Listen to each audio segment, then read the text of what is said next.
Hello అండి. శంకుపూల చెట్టు ఇది కట్ చేశాను, ప్రూన్ చేశాను కదా, చూడండి ఎంత గుబురుగా వచ్చిందో. అలాగే ఇది చాలా పెద్ద టబ్లో ఉందన్నమాట. ఏం చేశానంటే బంతి నారు తెప్పించాను నేను. ఆ బంతి నారు తెచ్చిన నారుని ఇలాగా వేసేసాను ఇందులోని.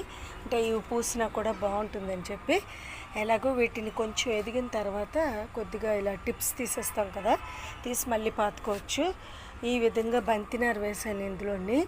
అంటే ఇది ఎలాగో బుష్లా తయారు చేసాను, దీని కిందన పూస్తే బాగుంటుందని. చూడాలి ఎలా ఉంటుందనేది.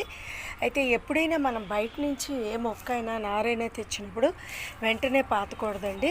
అది చాలాసార్లు నేను చెప్పాను, వెంటనే పాతకూడదు. మన వాతావరణంలో 1-2 రోజులు ఉంచిన తర్వాత జాగ్రత్తగా వాటిని తీసుకెళ్ళి మళ్ళీ పాతి గట్టిగా నొక్కాలి మట్టి అనమాట.